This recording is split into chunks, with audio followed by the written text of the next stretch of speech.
Introduction चालू कर દીધું કે પાવર સિસ્ટમ પ્રોટેક્શન એટલે સ્વિચ ગિયર અને એના રિલેટેડની ડેફિનેશન જોઈ હતી. ત્યાર પછી આપણે આગળ વધ્યા હતા કે ભાઈ સિસ્ટમની અંદરમાં નોર્મલ પરિસ્થિતિ શું હોય, એબનોર્મલ પરિસ્થિતિ શું હોય. હવે આ એબનોર્મલ પરિસ્થિતિ જે છે એ કેવી હોય, તો એને પહેલાં રિવિઝન ખાલી એક પોઈન્ટનું કરી દઈએ કે નોર્મલ પરિસ્થિતિ કોને કહેવાય. તો જે આપણે નોર્મલ પરિસ્થિતિ હતી, નોર્મલ કન્ડિશન, કઈ કન્ડિશન? નોર્મલ એટલે કે ભાઈ એ ટાઈમ દરમિયાન બધું ઓકે ચાલે છે. તો એમાં તમારી સિસ્ટમ કેવી હોવી જોઈએ? Balance voltage. આ બેલેન્સ વોલ્ટેજને જ કહેવાય રેટેડ વોલ્ટેજ. શું કહેવાય? Rated voltage. બીજું એ ટાઈમ દરમિયાન શું હોવું જોઈએ?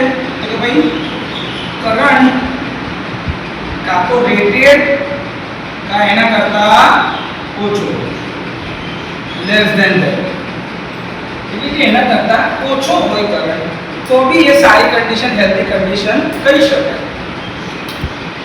બીજું એક મુદ્દો હતો કે ભાઈ પાવર ફ્લો. પાવર ફ્લો કેવો હોવો જોઈએ? યુનિડાયરેક્શનલ. કેવો હોવો જોઈએ? યુનિડાયરેક્શનલ. ક્યાંથી ક્યાં સુધી જતો હોય પાવર? તો ભાઈ પાવર પ્લાન્ટ થી લોડ સુધી, એટલે સોર્સ થી લોડ તરફ. આ યાદ છે ને બધું? ગયા લેક્ચરમાં આપણે કરી દીધું હતું. સિસ્ટમની ફ્રીક્વન્સી કેવી હોવી જોઈએ? રેટેડ. કેવી હોવી જોઈએ? Rated frequency.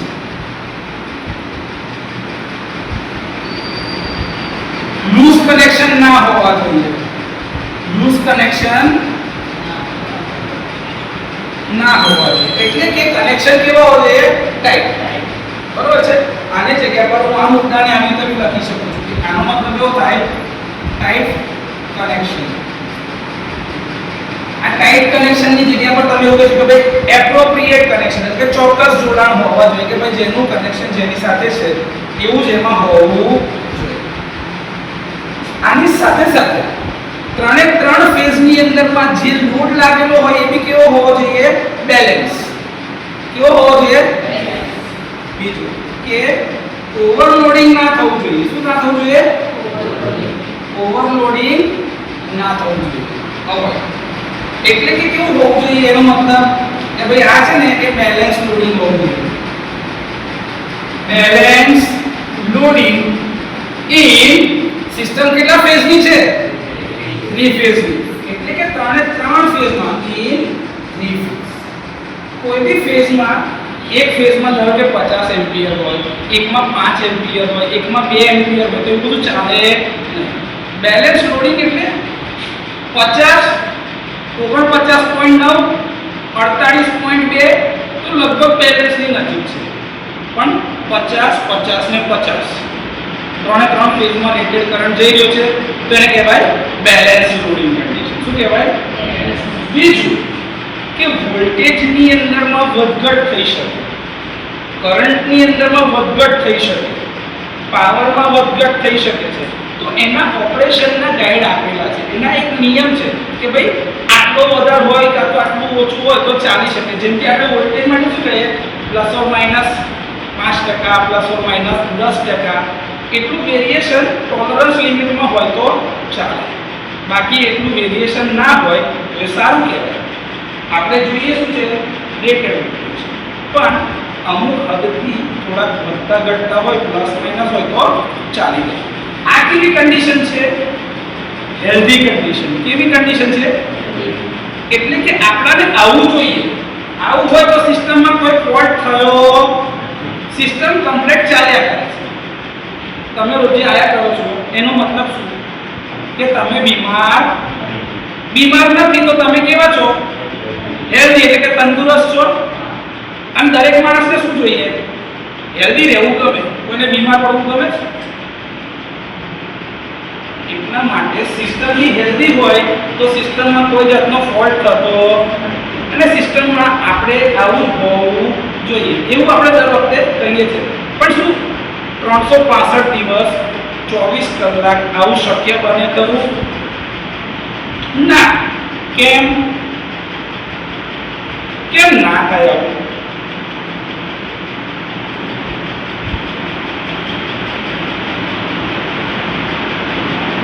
તમે કન્ટિન્યુઅસલી ચાલુ બંધ કરો છો ઘરમાં, દિવસ થાય એટલે લાઈટો બંધ કરી દેવાની. બપોર થાય એટલે એસી ચાલુ કરી દેવાનું, ટાઈમ કાઢવો છે તો ટીવી ચાલુ કરી દેવાનું, ફ્રીજ ચાલુ જ હોય, સવારે કપડાં નાખવા છે તો વોશિંગ મશીન ચાલુ જ કરી દેવાનું. તો પણ કપડાં ધોવાઈ જાય પછી થોડી મશીન ચાલુ રાખ્યા કરો છો, બંધ બી કરો છો ને. મોબાઈલ ચાર્જ કરવાનું કહો તો સ્વિચ ચાલુ, મોબાઈલ ચાર્જ થઈ ગયો કાં તો તમે બહાર નીકળી ગયા તો મોબાઈલની સ્વિચ શું કરવી પડશે, ચાર્જિંગની સ્વિચ ઓફ કરીએ છીએ આપણે. તો આવું આપણે દરેક વસ્તુ માટે કરીએ છીએ, ચાલુ બંધ થયા કરે છે. બીજું, અત્યારનું વાતાવરણ છે આ ચોમાસા વાળું, તો તમે આજે ચાલુ બંધ કરો છો ને એના લીધે સ્વિચિંગ સર્જ થાય, ઓવર વોલ્ટેજ આવે. એવા બીજા એક સર્જ આવે છે, કઈથી આવે? ઉપર શું પડે છે? વીજળી. યસ, એને કહેવાય લાઇટનિંગ સર્જ. શું કહેવાય? હવે એમાં એટલું મોટું વોલ્ટેજ હોય, એટલા બધા ઓવર વોલ્ટેજ હોય ને, તો એ જો ડાયરેક્ટ કોઈ ઇક્વિપમેન્ટ પર પડે તો ડેમેજ થઈ જાય. ઓવર વોલ્ટેજ સર્જના કારણે ડેમેજ થઈ જાય. એ ના કરવું જોઈએ. તો એની સામે બી તો રક્ષણ આપવાનું છે ને. તો હજી બી તમે કીધું ભાઈ નોર્મલ કન્ડિશન કે ભાઈ ઓવર વોલ્ટેજની સામે રક્ષણ એને મળતું હોવું જોઈએ. આવું હોવું જોઈએ બેલેન્સ કન્ડિશનમાં જ. પણ અગર પ્રોટેક્શન ના આપે અને વીજળી પડી એના પર, તો આપણે ખબર છે સબસ્ટેશનની વિઝિટમાં ગયા હતા, તમે જોયું કે સબસ્ટેશન ચાલુ થાય, સબસ્ટેશન પૂરું થાય ત્યાં બધી જગ્યા પર લાઇટનિંગ એરેસ્ટર લાગેલા હોય બે બાજુ, અને ટ્રાન્સફોર્મરની ઉપર બી સર્જ એરેસ્ટર મૂકેલા હતા. કેમ કે ટ્રાન્સફોર્મર સૌથી કોસ્ટલી સાધન છે, એને સાચવવાનું છે સબસ્ટેશનમાં. એટલે આપણે કંઈ વીજળીના ઝટકા પડતા હોય તો એની સામે એને રક્ષણ આપવું જરૂરી છે. બીજું તમે જોજો મોટી મોટી બિલ્ડિંગ હોય, કાં તો આપણે થોડી સોલાર નાખ્યું હોય તો સોલારની ઉપર એક આવો સળિયા જેવો લગાડેલો છે, બહુ મોટો રોડ હોય, એ પેનલથી એકદમ ઉપર હોય. કેમ એવું કરે? કે કોઈ બી જગ્યા પર આવો ગ્રેડિયન્ટ બનતું હોય, એટલે કે ઢાળ બને ને, ઢાળ, એના ઉપર વીજળી પડવાની શક્યતા વધી જાય. તો આવા કેસમાં અહીંયા આગળ ધારો કે મેં એક અર્થિંગ રોડ મૂકી દીધો, એટલે લાઇટનિંગ એરેસ્ટરનો રોડ મૂકી દીધો, એને કહેવાય રોડ ટાઈપ લાઇટનિંગ એરેસ્ટર. શું કહેવાય? Rod type lightning arrester. એ લગાડેલો એનાથી શું થાય, જેવી વીજળી એના પર પડે ને સીધી કઈ જતી રહે? ગ્રાઉન્ડમાં, જમીનમાં. એટલે સાધનને બી નુકસાન ના જાય, તમને બી નુકસાન ના જાય. તો એબનોર્મલ કન્ડિશન કેવી હશે? આવું ના જવાય. તમે બીમાર ક્યારે હોય? જ્યારે તમે હેલ્ધી નથી ત્યારે. હા કે ના? બીમાર થવા પાછળનું કારણ શું હોઈ શકે? બીમારી બે પ્રકારની હોય. ગઈકાલે જ આપણી વાત થઈ, યાદ કરો કે બહુ મોટી હોય, જેમાં હાથ પગ તૂટી ગયો તો ફ્રેક્ચર આવી ગયું, એક્સિડન્ટ થયો, પડ્યા, હાડકું બાળકું તૂટી ગયું, હાથ કપાઈ ગયો, પગ કપાઈ ગયો, કશું બી થઈ શકે છે. કિડનીની અંદરમાં સ્ટોન નીકળી ગયો તો સર્જરી કરવી પડે, એપેન્ડિક્સ થયું, કોઈ હાર્ટનું ઓપરેશન થઈ ગયું, મગજનું કોઈ ઓપરેશન થયું, તો આ બધી સર્જરી થાય તો એ મોટું કહેવાય. પણ પેટમાં દુખે છે સાહેબ, અમુક પગ દુખતા હોય, કેમ? આગલા દિવસે પાવાગઢ ચડીને આવ્યા, ફટાફટ ચડીને દોડીને ઉતરી નાઈ ગયા, પછી બીજા દાડે કેમ એવું થાય છે? કે એ એબનોર્મલ વસ્તુ છે. હવે એના માટે તમે કઈ ડોક્ટર પાસે જઈને દવા લઈ શકાય કે ભાઈ દુખાવો ના થાય, પણ ડોક્ટરને કહે ભાઈ ઓપરેશન કરી દે એના માટે, થાય એવું? આ સમજો. તો બીમારી બે પ્રકારની છે, નાની નાની, કે જેમાં કાં તો દવાથી કાં તો દવા વગર બી સાજું થઈ જવાય, અને મોટી મોટી છે કે જેમાં સર્જરીની બી જરૂર. એવું સિસ્ટમની અંદરમાં ફોલ્ટી કન્ડિશન અલગ અલગ પ્રકારની હોઈ શકે. થોડા ટાઈમ માટે બી હોય, લાંબા ગાળાની બી હોય, મૂલ્ય ઓછું બી હોય, મૂલ્ય વધારે બી હોય. પણ રિલે જે લાગેલા છે, જે સિસ્ટમને પ્રોટેક્ટ કરવાના છે, એને પોતાનું કામ ચોક્કસ કરવાનું છે. તો આવી અસામાન્ય એટલે કે અસાધારણ પરિસ્થિતિ કઈ કઈ હોઈ શકે? તો સૌથી પહેલા હું એવું કહું કે ભાઈ લૂઝ કોન્ટેક્ટ. શું?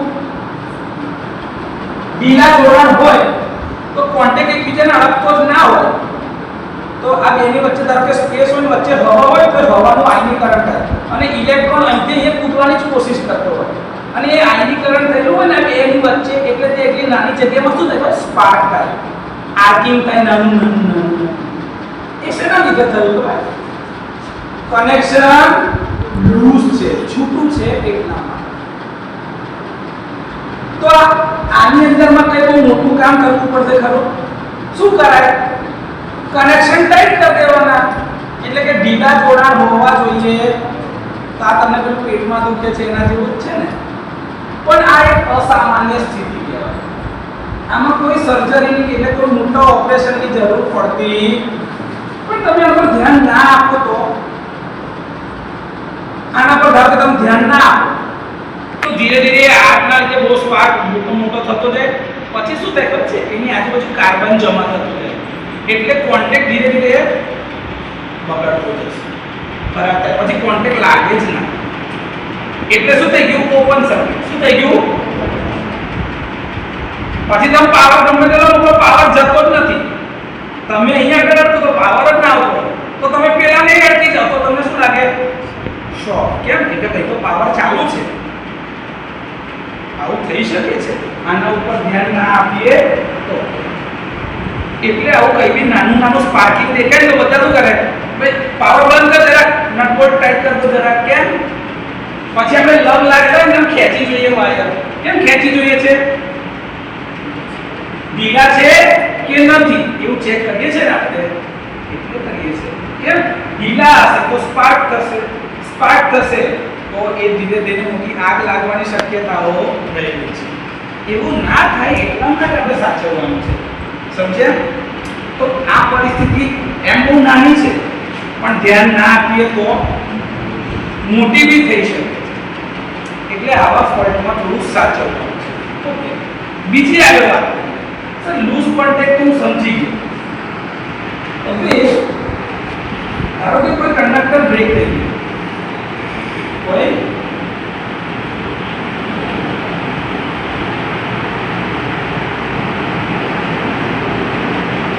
કંડક્ટર તૂટી ગયો, કંડક્ટર બ્રેક.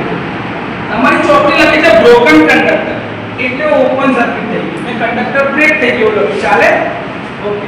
આને બ્રોકન કંડક્ટર બી કહેવાય, એટલે કે જે સપ્લાયનો કંડક્ટર લાગ્યો હોય જે વાયર તૂટી ગયો. હવે આવો વાયર કઈ હોય? તમે જોજો ટ્રાન્સમિશન લાઈન છે.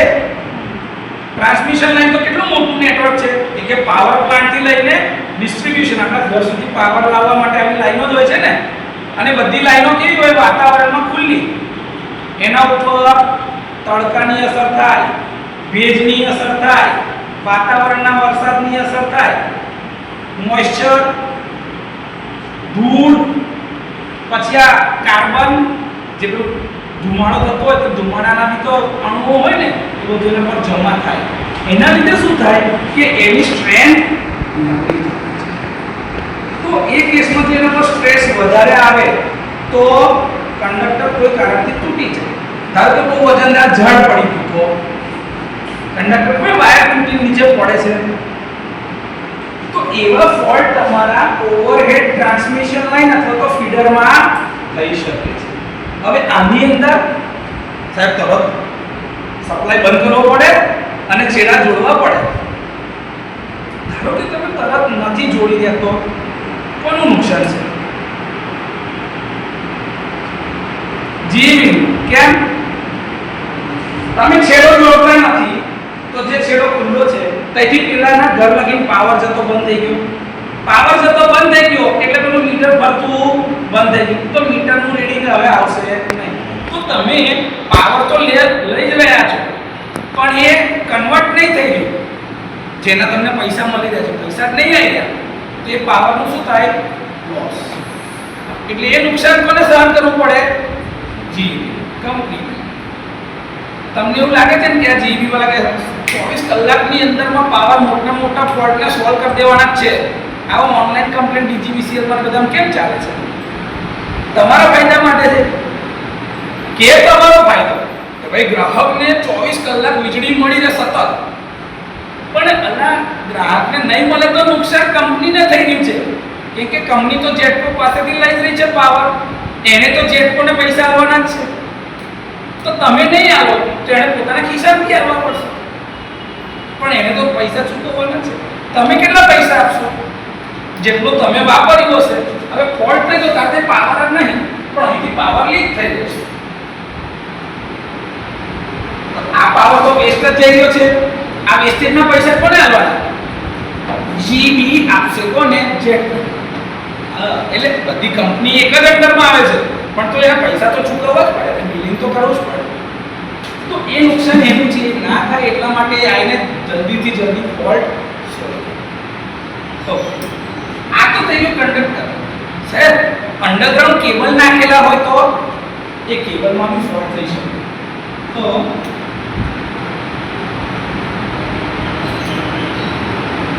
અંડરગ્રાઉન્ડ કેબલમાં ફોલ્ટ આ બી એક એબનોર્મલ કન્ડિશન છે. આ બંનેને એક બી કહી શકાય કે ભાઈ લાઈન કેબલ અને ટ્રાન્સમિશનના કંડક્ટરમાં ફોલ્ટ થયો. આ બધું એક બી થયું છે. હવે આનાથી આગળ જોઈએ. પાવર આવે છે કઈથી? સબસ્ટેશનમાં કઈથી આવે? ટ્રાન્સફોર્મરથી આવે. પણ ટ્રાન્સફોર્મરને કોણ હલશે? જનરેટર કઈ છે? જનરેટર કઈ છે? કઈ લાગેલું હોય જનરેટર આપણા ઘરમાં? કઈ લાગેલું હોય? સૌથી પહેલા શું આવે? પાવર. બે વસ્તુ કે ભાઈ એક તો ઇલેક્ટ્રિકલ આઉટપુટ લેવાનું છે. તો ઇલેક્ટ્રિકલ આઉટપુટ લેવું હોય તો મારે કઈ ઇનપુટ તો આપવું પડશે ને. ઇનપુટ શું લે? મિકેનિકલ. એ મિકેનિકલ ઊર્જા કેથી બહાર આવે છે? આ તો કોલસાથી સ્ટીમ આપી એટલે ટર્બાઇનને ગોળ ફેરવે છે. ધારો કે ટર્બાઇન જે ફરતું હતું એને કહેવાય પ્રાઇમ મૂવર. શું કહેવાય? Prime mover. કે પ્રાઇમ મૂવર બંધ થઈ ગયું એટલે હવે જે છે એ એબનોર્મલ કન્ડિશન છે કે છે ફેલિયર ઓફ પ્રાઇમ મૂવર. આ પ્રાઇમ મૂવર તમારું બંધ થઈ તો મશીન જે છે એ પહેલા જે મિકેનિકલ ઊર્જામાંથી ઇલેક્ટ્રિકલ કાઢતું હતું પણ પ્રાઇમ મૂવરનું ઇનપુટ બંધ થઈ ગયું એટલે ટર્બાઇન લાગેલું તો છે પણ ટર્બાઇન હવે એનર્જી આપી શકતું તો આ તો ગ્રીડ સાથે લાગેલું છે ને તો આ શું કરશે? પાવર આપવાની જગ્યાએ પાવર લેશે. ખાવા લાગશે. લાવો તો જનરેટર શું થઈ જશે? ઇલેક્ટ્રિકલ ઇનપુટ ટર્બાઇનને ફેરવશે તો મિકેનિકલ આઉટપુટ. તો ઇલેક્ટ્રિકલ એનર્જીને મિકેનિકલમાં કન્વર્ટ કોણ કરશે? મોટર. તો તમારું તે ટાઈમ દરમિયાન સિંક્રોનસ જનરેટર જે લાગેલું હશે એ તમારું શું થઈ જશે? Synchronous motor. અને પાવરની દિશા આજે પાવરની દિશા જે છે ને એ સોર્સથી લોડ તરફ જવાની જગ્યાએ લોડથી સોર્સ તરફ જાય. ઊંધી ચાલે. એને કહેવાય રિવર્સ પાવર ફ્લો. શું કહેવાય? આના ઉપર આપણા છોકરાઓએ પેનલ બી બનાવી છે એ બી તમને પ્રેક્ટિકલ સેશનમાં બતાવીશું. આ બધું પ્રેક્ટિકલી જોવાનું છે આપણે સમજવાનું છે. આ રીતે પર સર સિંક્રોનસ મશીનમાં આપણે ડીસી એક્સાઇટેશન આપેલું ખબર છે ફિલ્ડ ઉપર ઓલ્ટરનેટરને સિંક્રોનસ મોટર હાર્દિક સરે ભણાવ્યું હતું તો તમને શીખવાડ્યું ને કે સિંક્રોનસ મશીનમાં બે એક્સાઇટેશન એની ફિલ્ડ વાઇન્ડિંગને ડીસી સપ્લાય આપેલો પોઝિટિવ અને હવે ધારો કે ડીસી સપ્લાય ફેલ થઈ ગયો તો ડીસી એક્સાઇટેશન ફેલ. તો એ ટાઈમ દરમિયાન તમારું મશીન સિંક્રોનસ જનરેટર કહેવાય નહીં. એ શું બની જાય? Induction generator. શું બની જાય? Induction generator. હવે તમે ઘોડા ગાડી ચલાવો છો. તમારા ઘોડા ગાડીમાં બે ઘોડા લગાડો અને એક ખચ્ચર લગાડો. સ્પીડ એટલી મને ખરી આવું થાય તે સિંક્રોનસ કહેવાય ખરું? કાં તો પેલા બે ઘોડાએ ધીમા થવું પડે કાં તો પેલા ખચ્ચરે ફાસ્ટ થવું પડે. થાય કે નહીં? એ શક્યતા મને ખરી ડીસી એક્સાઇટેશન ફેલ થાય તો. એટલે તે ટાઈમ દરમિયાન આ બંને કિસ્સામાં એ જે જનરેટરમાં આવું થાય એ જનરેટરને બસમાંથી શું કરી નાખે? છૂટું કરી નાખે. શું કરી નાખે? બીજું છે કે સર આપણે ચાલુ બંધ જે છે સ્વિચિંગ સર્ચ તો આપણા હાથમાં છે, પણ વીજળી આપણા હાથમાં છે? એ તો ગમે તે જગ્યા પર પડવાની જ છે, એ કોઈ સમય જોવાની જ. તો એ કેસમાં એના અગેન્સ્ટનું પ્રોટેક્શન એટલે ઓવર વોલ્ટેજ સર્જ.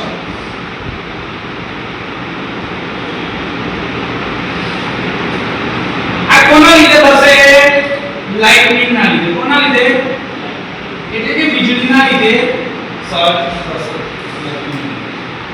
વીજળીના લીધે આ સર્જ આવે. વીજળી તમને કઈ પડે છે? એક કામ કર, કાલે તારા ઘરે આવવાની છે. કેવું કે ભાઈબંધ લોકો ફોન કરીને કે ભાઈ કાલે તારા ઘરે આવીશ. પણ કુદરતી વસ્તુ જે છે, ગઈકાલે સુરતને એવું કીધું કે ભાઈ આટલું બધું પાણી એક સાથે આપીશ, તમારા બધા પાણીનો પ્રોબ્લેમ સોલ્વ કરી નાખે છે. આ પ્રોબ્લેમ સોલ્વ કરે કહેવાય એક્ઝેક્ટ. એટલે કુદરત જ્યારે આપે ને એટલું બધું આપણી ઘરે કે આપણે સહન ના થાય. એવું જ છે, વોલ્ટેજ જ એટલો બધા આપણે એટલું બધું પાવર હોય વીજળીમાં કે આપણી ઉપર પડે તો આપણે પતી જઈએ. આપણી ઉપર પડે તો એસે છે. એટલે ગઈકાલ તમારો જોડે જ હતો, આજે ફોટા છે. થઈ શકે એવું કે આપણે ઘણા કિસ્સા આવા જોયા છે. કેમ આપણી ઉપર પડે તો આપણે મરજી? જમીનની સાપેક્ષે આપણે બી એક એવો પદાર્થ છે એના માટે કે જેના ઉપર પડે તો પોટેન્શિયલ ગ્રેડિયન્ટ જનરેટર ને માણસ આવતો થાય.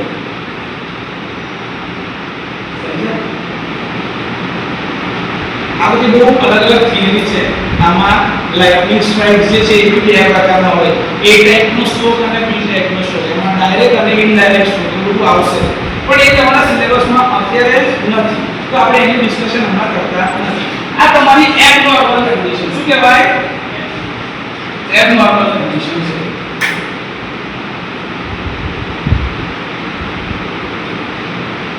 એટલે કે અસાધારણ પરિસ્થિતિઓ. આનામાં કોઈને ડાઉટ કરો નહીં ને? આના સિવાય ઘણું બધું છે, પણ એ જેમ જેમ આવતું જશે એમ તમને શીખવાડતા જશે. જેમ કે તો તમારી ચોપડી જે અત્યારે નવી તો આવી નથી, પણ એની અંદરમાં આ જ વસ્તુઓ છે. હા, બીજું એક વસ્તુ જે છે એ લખવાની એ રહી ગયું અનબેલેન્સ લોડિંગ. ઓવરલોડિંગ. મેં બાજુમાં એટલે જ લાગેલું કે દરેક મુદ્દા એકબીજા સાથે કોરિલેટ થાય છે, એટલે બાજુ લખે છે. તમને લાગે કે આ બે થિયરી આજુબાજુ કેમ ચાલે છે, તો મુદ્દા યાદ આવે ને એટલા માટે. બીજું છે અનબેલેન્સ લોડિંગ. શું છે? Unbalance loading. હવે ત્રણ ફેઝમાં ધારો કે કરંટ બેલેન્સ કન્ડિશનમાં નથી, તો સિસ્ટમ બેલેન્સ થશે નહીં. હવે જે વોલ્ટેજ ઓછો છે કે મોટર લાગેલી છે, શું લાગ્યું છે? મોટર એટલે કોન્સ્ટન્ટ પાવર ડિવાઇસ. એને જો કરંટ વધારે ખેંચે ને તો વોલ્ટેજ ઓછો મળે. તો જેમ જેમ વધારે કરંટ ખેંચતું જાય એમ એના વોલ્ટેજ શું થતા જશે? ઘટતા જાય. અને જ્યારે ઓવરલોડ થાય ને એટલે કે કરંટનું મૂલ્ય વધતું જાય તો વોલ્ટેજ ઘટતો જાય. ઓવરલોડિંગ કન્ડિશનમાં હંમેશા વોલ્ટેજ ઘટતો જાય. તો ત્રણ ફેઝના વોલ્ટેજ એક સરખા રહેતા નથી. તો એક અસામાન્ય પરિસ્થિતિ થાય. કેમ કે સામાન્ય પરિસ્થિતિમાં શું જોઈએ? Balance voltage. એટલે કે રેટેડ વોલ્ટેજ હોવા જ આ તો પાવર સિસ્ટમમાં ગમે ત્યાં થઈ શકે. સ્પેસિફિકલી મોટરના કેસમાં બી હોય. ટ્રાન્સફોર્મર બી આપણે ઓવરલોડ ચલાવીએ, મોટર બી ઓવરલોડ ચલાવીએ, ચાલે છે કે નહીં? તો એને કહેવાય ઇક્વિપમેન્ટ ઓવરલોડ. એને શું કહેવાય? આ બંનેને એકમાં જ ગણવી દો. અહીંયા લખેલું રાખું છું ઇક્વિપમેન્ટ ઓવરલોડિંગ. અને આ કેસની અંદરમાં મોટર ધારો ઓવરલોડમાં ચાલતી હોય ને તો ઓવરલોડમાં ચાલે એટલે કરંટ વધારે ખેંચે તો એનો વોલ્ટેજ કેવા મળે? ઓછા. અમુક હદ કરતા એ વોલ્ટેજ ઓછા થાય ને તો ખબર મોટરમાં સ્ટાર્ટર લાગેલું હોય અને એની અંદરમાં નો વોલ્ટ કોઇલ અથવા તો લો વોલ્ટેજ કોઇલ રાખેલી હોય, એ તરત એનર્જાઇઝ થાય તરત ટ્રિપ કમાન્ડ આપે. જો એવું ના થાય તો ઓવર કરંટનું પ્રોટેક્શન મૂકેલું હોય. એના વગર થર્મલ ઓવરલોડ પ્રોટેક્શન મૂકેલું હોય. મોટરના સ્ટાર્ટરમાં છે તમે આવું જોયો હશે. આવી કંટ્રોલ વાયરિંગ ની આવી લાઈનો ત્રણ જોઈ યાદ છે? B1 સ્ટાર્ટર હોય કે ગમે તો આ ત્રણ લાગ્યો આ છે ને એમાં લખેલું હોય ઓવરલોડ પ્રોટેક્શન. શું લખ્યું હોય? આ થર્મલ ઓવરલોડ જે લાગેલા છે જે મોટરની સેફટી, જે મોટરને બચાવવા માટે, ઇક્વિપમેન્ટને બચાવવા માટે એક કરતા વધારે પ્રોટેક્શન લાગેલા છે. સર આ તો મને ખબર પડી ગઈ કે આ એબનોર્મલ કન્ડિશન છે. તો આ એબનોર્મલ કન્ડિશન થાય છે એના લીધે પરિસ્થિતિ તો આવી, તમને પેટમાં દુખ્યું ખરું, પણ કેમ દુખ્યું? તમને તાવ આવ્યો, પણ કેમ આવ્યો? સાહેબ મચ્છર કર્યું, સાહેબ ફૂડ પોઈઝનિંગ થઈ ગયું એટલે શરીરમાં ટેમ્પરેચર આવ્યું એટલે તાવ આવ્યો, કોઈક ને કોઈ કારણ બની ગયા છે એટલે. યસ ઓર નો? તો એવું આના કારણો શું? આવી અસામાન્ય પરિસ્થિતિ બની તો ખરી જ, પણ એના કારણો કયા? સૌથી પહેલા કંડક્ટર એની નજર તૂટવાનું છે. તમે આજે વાયર લગાવ્યો અને કાલે તૂટી જશે એવું થશે? તો એને થોડો ટાઈમ લાગે, એટલે કે ઘર્ષણ લાગ્યું.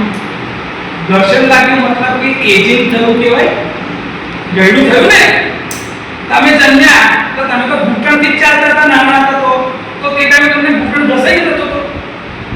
ઘૂંટણ ઘસાવાની તકલીફ કોણ કહે છે? આપણા બા, આપણા દાદા, કે જેની ઉંમર 55, 60, 70, 75 કંઈક તો હશે. એટલે કે મોટી ઉંમર એવું થાય છે.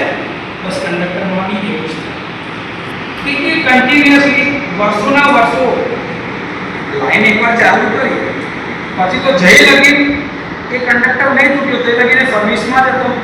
તો એટલા દિવસો, એટલા કલાક એના પર વાતાવરણની અસર થાય, તડકો લાગે, ભેજ આવે, વરસાદ પડે, મોઇસ્ચર છે, આજુબાજુ જીવાતો છે, ધુમાડો છે, સ્ટ્રેસ ખેંચતા થતો. કે તમે જાતે જો કે ગરમી પડે તો કંડક્ટર પોળો થાય અને ઠંડી પડે તો સંકોચાય. યાદ છે આવું? રેલવેના પાટા આપણે જોયેલા છે. એવું આ કંડક્ટરમાં બી હોય. તો એમાં કન્ટિન્યુઅસલી ખેંચતા એના પર ચાલતા હોય. હવે જેટલો કરંટ વધારે તો હીટિંગ વધારે નહીં થાય, I2R તો એનું તાપમાન વધશે નહીં. તાપમાન વધશે તો કંડક્ટર ખેંચાશે નહીં. વિચારો, આ બધા સ્ટ્રેસ કન્ટિન્યુઅસલી એના પર લાગી રહ્યા છે. તો એ કેસમાં આ વસ્તુ એના પર લાંબો ટાઈમ લાગે, એજિંગ, તો એક કંડક્ટર તૂટી શકે છે. એના સિવાય બી એવું હોય કે સાહેબ નબળું પડી પડે પણ ઝાડવી પડી ગયું તો તમે બહારથી એક્સટર્નલ ફોર્સ લાગેલો તૂટી થઈ શકે છે. એટલે એક કરતા વધારે કારણો હોય, પણ એનું મુખ્ય કારણ શું છે? ઘસારો. ઘસારો એક જ દિવસમાં લાગે, એજિંગ લાગવા માટે સમય લાગે. ક્લિયર છે? આગળ જોઈએ સર, બીજું એક છે ઓવરવોલ્ટેજનો સર્જ. એ બી તો કંડક્ટર પર આવે તેનો સ્ટ્રેસ પડે, ઓવરવોલ્ટેજ થાય કે નહીં? તો કંડક્ટર તૂટવા માટે જે કારણો છે કે જે જવાબદાર વસ્તુ જે છે એ આ છે. હવે જ્યારે આવું કંઈક થાય, વોલ્ટેજ એકદમ વધારે આવ્યા તો એ શું કરશે? એની અસર ડાયરેક્ટ કોના પર થશે? ઇન્સ્યુલેશન. કોના પર થશે?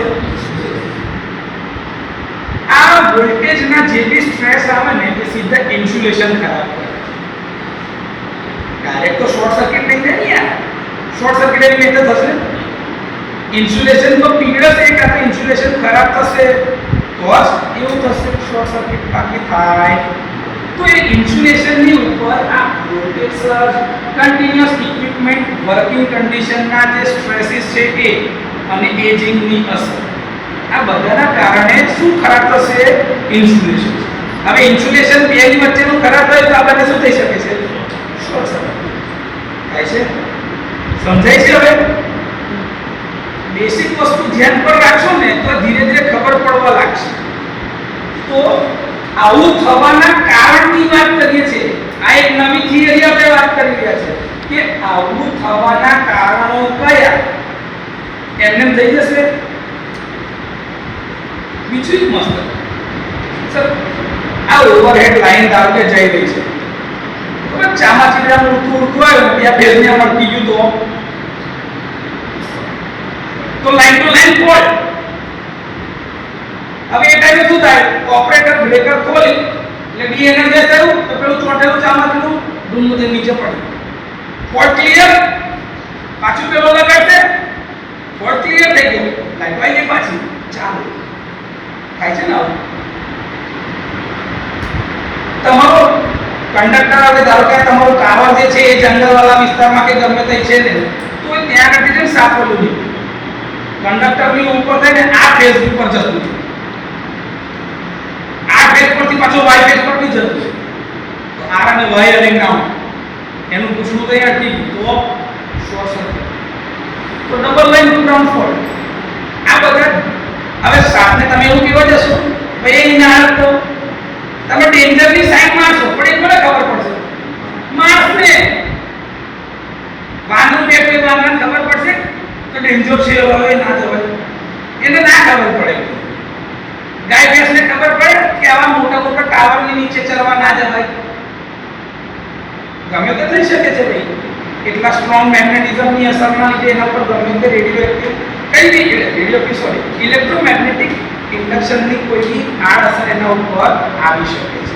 એટલે અમુક એરિયાથી એ લાઈનો ઉપર ડિસ્ટન્સથી ઉપર હોય, જેથી એનું રેડિયેશન એટલે ઇન્ટરફિયરન્સની અસર બી ઘટી શકે અને એ વાયરને નુકસાન બી ના થાય. બધું જોવાય છે. એ બધા કોડ ઓફ કન્ડક્ટ છે ઇલેક્ટ્રિસિટી માટે, એટલે કયું વાયર કેવી રીતે લગાડવું એવું છે. પણ આપણે ડેન્જરની સાઈડ આપણને ખબર પડે, જાનવરને ખબર પડે, એટલે આ જ સાથે આવું તો થયું. આને બધાને ટેમ્પરરી ફોલ્ટ જ કહેવાય. શું કહેવાય કે ભાઈ લાઈન થી એનર્જાઇઝ થઈ.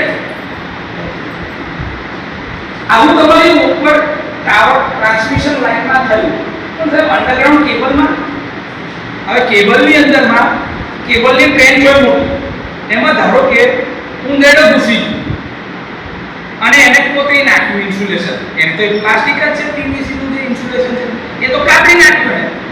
જંગલ વિસ્તારો હોય કાં તો ખેતીલાયક જમીન હોય, સાવડી હોય, પોર્ક્યુપાઇન કહેવાય સાવડી, એ જબરજસ્ત હોય, એ સૌથી વધારે ઇન્ડસ્ટ્રીયલ એ બધા એરિયા બહુ નુકસાન કરે. એ કેબલનું આખું ઇન્સ્યુલેશન જ ફાડી નાખે. હવે કેબલના ઇન્સ્યુલેશન હવે એક જ કોરની અંદરમાં ત્રણ ફેઝના વાયર જતા હોય, એને ઇન્સ્યુલેશન ફાડી નાખે તો પેલા બે ફેઝ શું થઈ ગયા? શોર્ટ. તો અંડરગ્રાઉન્ડ કેબલમાં બી આ રીતે ફોલ્ટ થઈ શકે. આ એક શક્યતા છે. કરંટ અને વોલ્ટેજ જે કન્ટિન્યુઅસ જાય છે એના સ્ટ્રેસના લીધે બી એનું ઇન્સ્યુલેશન તો ખરાબ થવાનું જ છે. જે શક્યતા કંડક્ટરમાં હતી એ શક્યતા કેબલમાં હતી તો ખરી, પણ એક્સ્ટ્રામાં આવશે. અને એમ તો જમીનની અંદર તમે ટ્રેન ફરી તો ત્યાં આગળ તો તાપમાન બી ઓછું છે, તો ત્યાં આગળ તો ભેજ વધારે છે. અમુક વાર ખેતીલાયક જમીનનો ભેજ, એ ભેજની અસર એના પર થાય. અમુક વાર કેબલ ટ્રેન્ચની અંદર જ પાણી ભરાઈ ગયું હોય, ભરેલું એ પાણી, એ આજુબાજુનું ઇન્સ્યુલેશન જે છે એ શું થાય ના હોય. હવે એવામાં બહુ જગ્યાએ આવું આવે ને પેલું ઇન્સ્યુલેશન ફાડી નાખે તો શોર્ટ સર્કિટ થાય. કેબલમાં બી થાય છે. આવું સિસ્ટમમાં તમે જશો ને સબસ્ટેશનમાં તો સૌથી મોટા પ્રોબ્લેમ હોવાનું આવે કોકોમાં, એમના માટે એકદમ નજીવી વસ્તુ છે, અતિ મસ્ત. હવે આજે કેબલના જે વાયર હોય છે અંદર એ સબસ્ટેશનની અંદરથી છેક કંટ્રોલ પેનલ લગી જતા હોય, નાની કેબલ ટ્રેચ બનાવી. હવે આની અંદરમાં આ બધા વાયર જાય કઈ બસ બાર લગી જાય, હા કે ના?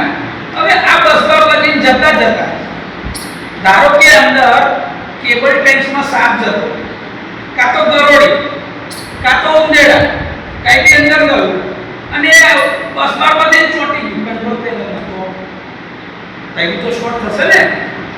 તો કંટ્રોલ પેનલમાં બી ફોલ્ટ થઈ શકે છે. હવે એ તમારા હાથમાં હતા. હું એવું નહીં કહેતો કે વોલ્ટેજ અને કરંટના લીધે આવું થશે નહીં થાય એવું નહીં, એના લીધે તો થવાનું જ છે. પણ ઉંદેડા રાતે બધા આ જીવોના લીધે બી પ્રોબ્લેમ તો થઈ ગયા છે. હવે એ ભણેલા છે ને, એમને થોડી ખબર છે કે ડિગ્રી થોડી જેમની પડે કે ઓ ભાઈ આમાં ના જવાય, એને ખબર હોત તો પ્રોબ્લેમ સોલ્વ થઈ ગયો હોત. પણ આ કુદરતી ઘટનાઓ છે કે જેમાં આવું થઈ શકે છે. તો ફોલ્ટ સબસ્ટેશનમાં બી થાય, કંટ્રોલ પેનલમાં થાય, ટાવરમાં, લાઈનોમાં થાય, ઇક્વિપમેન્ટમાં બી થઈ શકે છે. ઓવરલોડિંગ એટલે શું કે અમુક વાર વધારે કરંટ ખેંચી નાખ્યું તો વોલ્ટેજ ઓછા થઈ ગયા પાવરના રેટિંગ પ્રમાણે, તો ત્યાં આગળ બધા નુકસાન છે. અને દરેક સાધનની અંદરમાં આ શક્યતાઓ રહેલી છે ને, એટલે જ આપણે બચાવવા માટે શું કરીએ છીએ? પ્રોટેક્શન. આપણે શું આપીએ છીએ? સર આ હેવી કન્ડિશન, આ ફોલ્ટી કન્ડિશન કા તો એબનોર્મલ કન્ડિશન. આ કયા કારણોના લીધે એની બી તમે વાત કરી, એટલે કન્સિક્વન્સીસ બી જોઈ લીધા, ઇફેક્ટ અસરો બી જોઈ લીધી. સર આના લીધે થયું શું? ધારો કે ફોલ્ટ થયો તો થયું શું? તો ભાઈ એના લીધે ફોલ્ટ થયો તો શું લાગ્યું? આગ લાગ્યું, સ્પાર્ક થયો. સ્પાર્ક થયો તો એ સ્પાર્કના લીધે ધીરે ધીરે જો કન્ટિન્યુઅસલી એના પર થાય તો શું થઈ શકે છે? આગ લાગવાની શક્યતાઓ છે ઇક્વિપમેન્ટમાં. એ ન હોય તો સર લાંબો ટાઈમ સ્પાર્કિંગ કરે ને તેની આજુબાજુ કાર્બન જમા થાય તો કોન્ટેક્ટ શું થઈ જાય? ઓપન. પછી એ કોન્ટેક્ટ કામ કરે તો ઓપન સર્કિટનો ફોલ્ટ થઈ ગયો એના કારણે. અમુક વાર પેલા વાયરો શોર્ટ થઈ ગયા કોઈ કારણથી. આ કન્ડિશન થશે ને બધી કન્ડિશન તો આ જ વાયર બે ઇન્સ્યુલેશન ફાડી નાખે તો વાયર શું થઈ ગયા? શોર્ટ.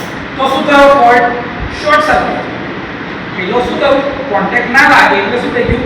Open circuit. સમજાય છે હું જે બોલું છું? સમજાય છે તમને? હા કે ના? એટલે ઓપન સર્કિટ ના બી ફોલ્ટ થાય, શોર્ટ સર્કિટ ના બી ફોલ્ટ થાય, ઓવર વોલ્ટેજ ના બી ફોલ્ટ થાય. અને ઓવર વોલ્ટેજ ની અસર કોના પર થશે? ઇન્સ્યુલેશન પર. ઇન્સ્યુલેશન ફાટી ગયું તો બે કંડક્ટર શું થઈ જશે? શોર્ટ. પાછું ઓવર વોલ્ટેજ ના લીધે થયું શું? Short circuit. એટલે અલ્ટિમેટલી ફરીને બધી જ વાત ઓપન સર્કિટ કા તો શોર્ટ સર્કિટની કન્ડિશન લગીને જ પહોંચે. કોઈ બી પરિણામ હોય એ ચાહે કેબલમાં હોય, ટ્રાન્સમિશન લાઇનમાં હોય, મોટરમાં હોય, ટ્રાન્સફોર્મરમાં હોય, થશે કોઈ બી કારણથી પણ છેલ્લે કાં તો એ ઓપન સર્કિટ થાય કાં તો શોર્ટ સર્કિટ. તો અહીંયા જ આઈને પૂરું થશે હંમેશા થશે. અને હું જે તમને જ્યારે બી ભણાવીશ તો છેલ્લે આટલું જે તારણ હશે ને એટલે આપણે જઈશું પછી તમે દેખો કાં તો ઓપન સર્કિટ થઈ જશે કાં તો થશે. એટલે એમ જોવા જઈએ ને તો આપણી પાસે મુખ્ય બે પ્રકારના જે ફોલ્ટ છે ને એ આ જ છે, શન્ટ ટાઈપ ફોલ્ટ અને સિરીઝ ટાઈપ ફોલ્ટ. એ સમજાય બધું ડિટેલમાં. તમે ધીરે ધીરે પગલાં ભરી રહ્યા છો. આ શરૂઆતના લેક્ચર છે ને તો તમને લાગે યાર બધું વાતો કરે છે. તમે જે બેસિક ભણ્યા છો ને હું અત્યારે એની જ વાત કરું છું. હજી આપણે કશું ડિટેલમાં ભણવાનું ચાલુ કર્યું જ નથી. ધીરે ધીરે કરું છું. તમને જે વિડિયો મોકલું છું ટેલિગ્રામ ચેનલ ઉપર એ તમારા માટે છે, કારણ કે એની અંદર બધી વસ્તુઓ આપેલી છે ટોપિક વાઇઝ.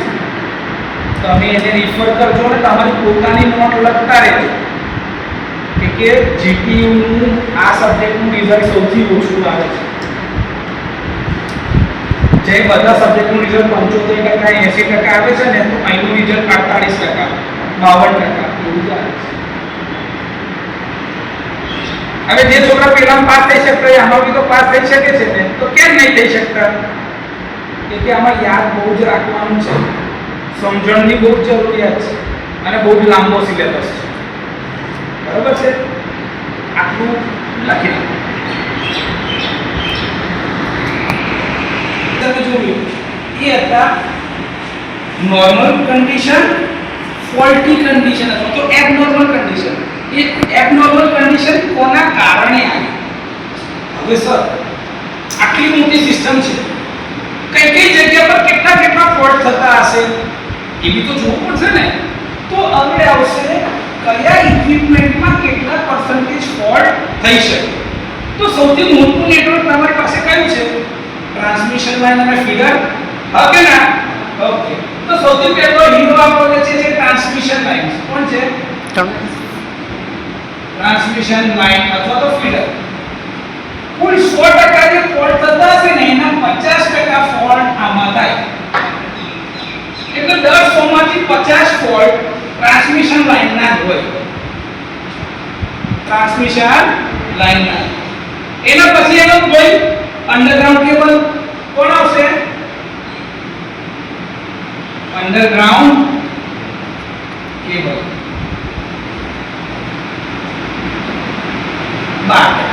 10 થી લઈને 12% ફોલ્ટ થવાની શક્યતાઓ અંડરગ્રાઉન્ડ કેબલમાં છે. પછી સિસ્ટમનું હાર્ટ. ટ્રાન્સફોર્મર બધા એન્ડ પર છે ને જનરેટર ટ્રાન્સફોર્મર આવશે, ટ્રાન્સમિશન લાઈન કે ટ્રાન્સફોર્મર આવશે સબસ્ટેશનમાં, ડિસ્ટ્રીબ્યુશન કે ટ્રાન્સફોર્મર, આપણા ઘરની બહાર કે ટ્રાન્સફોર્મર. ટ્રાન્સફોર્મરમાં ફોલ્ટ થવાની શક્યતાઓ 10% છે. કેટલી છે? 10%. 15% કે 12%?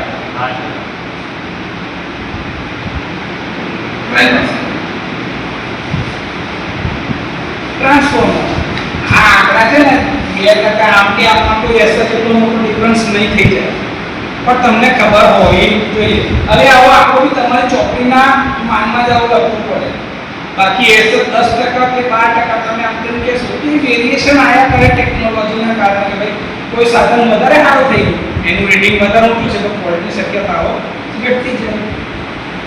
ટ્રાન્સફોર્મર પછી રિલેની આંખો અને ત્રણ સીટી અને પીટી, જેને તમે કહો છો ઇન્સ્ટ્રુમેન્ટ ટ્રાન્સફોર્મર, એટલે કે સીટી અને પીટી, એમાં ફોલ્ટ થવાની શક્યતા 2%. કેટલી? બહુ જ બહુ સિક્યોર હોય એની અંદરમાં ફોલ્ટ થવાની શક્યતા સૌથી ઓછી. આ એક્ચ્યુઅલીમાં 2 થી લઈને 5% 2 થી લઈને, કે આની સાથે એનું વાયરિંગ તો હોય ને, કંટ્રોલ વાયરિંગ જે પેનલ લગી છેડા જતા હોય રિલેમાં જતા હોય તો એમાં તો ફોલ્ટ થઈ શકે ને. તો એને કંટ્રોલ વાયરિંગ સાથેની વાત છે.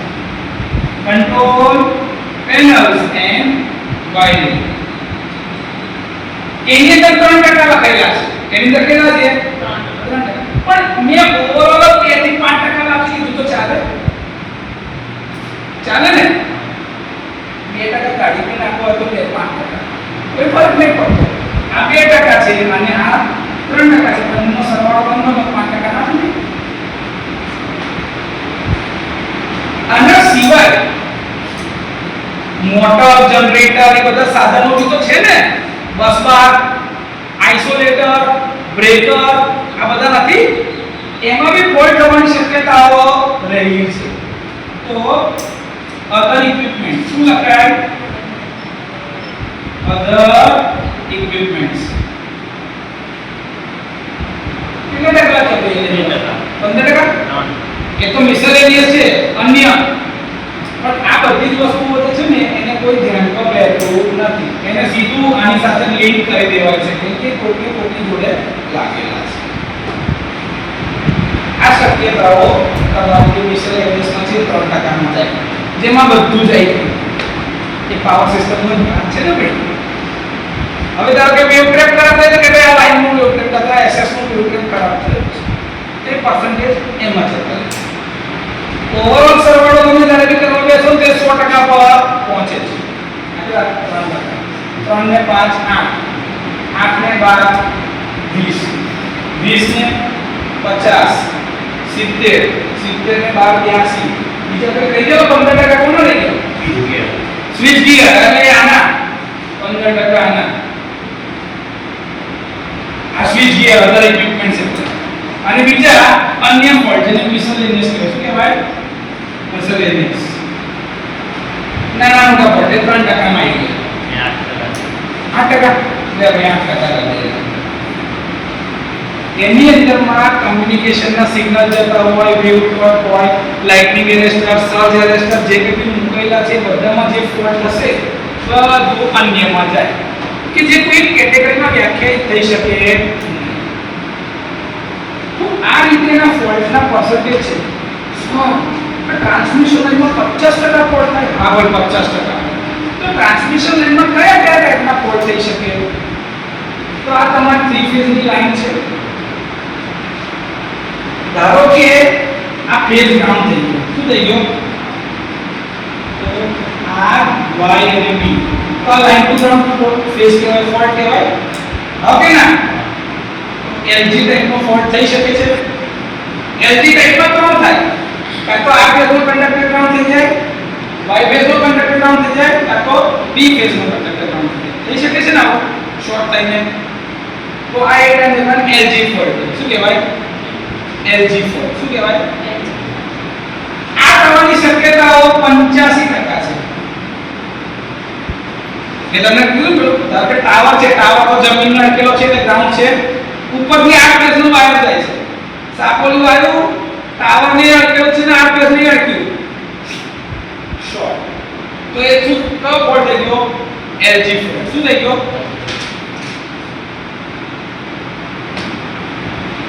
આવા ફોલ્ટ થવાની શક્યતાઓ સૌથી વધારે છે એટલે આનું પ્રોટેક્શન અપાય છે જોઈએ બીજું ચામાચીડી વાયુ વાયુ ઉડતું ઉડતું ના બેનર થી તો કયો ફોલ્ટ થયો લાઈન ટુ લાઈન કયો ફોલ્ટ થઈ ગયો આ લાઈન ટુ લાઈન માં RY RB અથવા તો YB કોઈ બી ફોલ્ટ થઈ શકે છે આ કે ના લાઈન ટુ લાઈન આ થવાની શક્યતા 8% કેટલી 8% 85 થી સીધો 8% બીજો એક ફોલ્ટ છે આ બે ફેઝ અને ગ્રાઉન્ડ એને કહેવાય ડબલ લાઈન ગ્રાઉન્ડ ફોલ્ટ શું કહેવાય લાઈન ટુ ગ્રાઉન્ડ ફોલ્ટ આ થવાની શક્યતા 5% કેટલી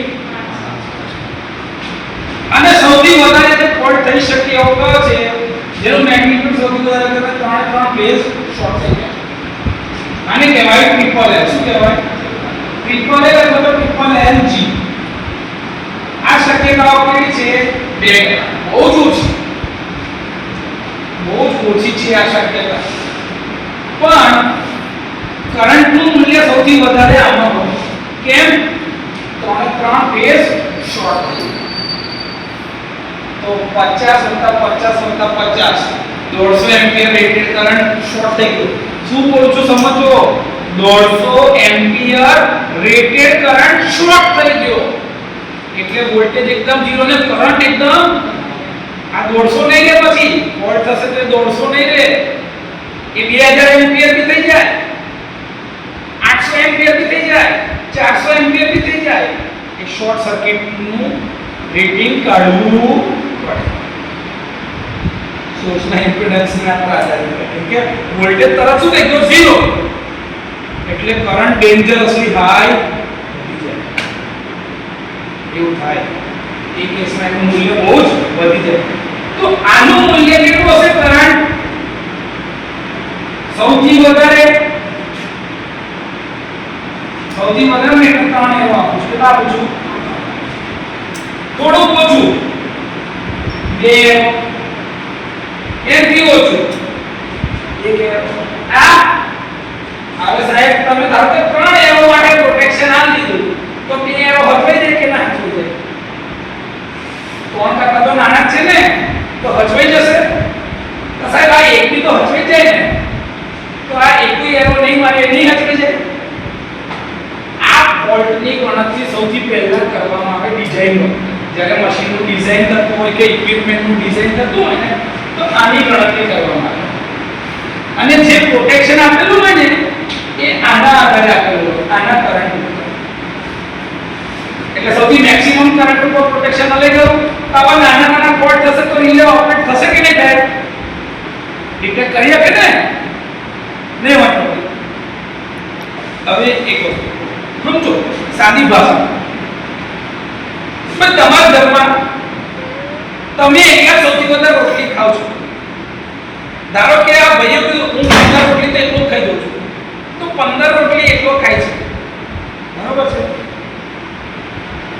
ઘરમાં મમ્મીએ જમવાનો બનાવ 40 રોટલી બનાવી દીધી ભાઈએ તો 15 રોટલી ખાઈ લીધી તો બાકીના 3 જણ ભાઈ આ 25 રોટલીમાં ખાઈ લેશે કે નહીં ખાઈ લે કે 15 સૌથી વધારે નંબર હતો પછી બી 25 રોટલી વધી છે તો બાકીના નહીં ખાઈ લે ભાઈ આ એક્ઝામ્પલ છે હા ખાલી આ મશીનની આટલી બધી રોટલી ખાતા હોય તો ખબર નહીં પણ એસે જાને બહુ સિરિયસલી ના લેતા સમજવા માટેનું ઉદાહરણ તો તમે ડિઝાઇન આના માટે કરો તો આ બધું નહીં હટવાઈ જાય અંદર પણ ધારો કે તમે એવું હોય કે ભાઈ ઘરમાં તમારી નાની બેન છે ખાલી 2 રોટલી ખાય છે તો મમ્મી 2 રોટલી બનાવે તો કેટલા જણ ખાશે અને એમાં નહીં તો બસા એના જેવું છે કે આના માટે ધારો કે તમે ફોલ્ટ માટે પ્રોટેક્શન આવો અને આવો ફોલ્ટ થઈ ગયો તો બધું પતી જાય આવો ફોલ્ટ થયો તો જે ઉર્જા ન્યુક્લિયસ થાય અને આવો ફોલ્ટ થઈ ગયો તો દીવાલો તૂટી જાય, લંકા લૂંટાઈ ગઈ. કહેવાનો મતલબ કે તમે સૌથી મોટું પ્રોટેક્શન કે સૌથી વધારે ફોલ્ટ થવાની શક્યતાઓ આ છે, પણ કરંટનું મૂલ્ય સૌથી વધારે આ પ્રકારના ફોલ્ટમાં છે. તો પ્રોટેક્શન કોને જોઈને અપાય? સમજો છો? ક્લિયર? તો પ્રોટેક્શન આપવા માટે કયું જોવે? Symmetrical fault. હવે આમાં જો ત્રણે ત્રણ ફોલ્ટ ફેઝમાં થાય છે એક સરખું, બધા ત્રણે ત્રણ ફેઝમાં એક સરખું છે, તો આ ફોલ્ટને કહેવાય સિમેટ્રિકલ ફોલ્ટ. શું કહેવાય? Symmetrical fault. જે ત્રણે ત્રણ ફેઝમાં એક સરખી અસર આપે. જો ત્રણે ત્રણ ફેઝમાં એક સરખી અસર ના આપે તો એને શું કહેવાય? અનસિમેટ્રિકલ. શું કહેવાય? Unsymmetrical fault.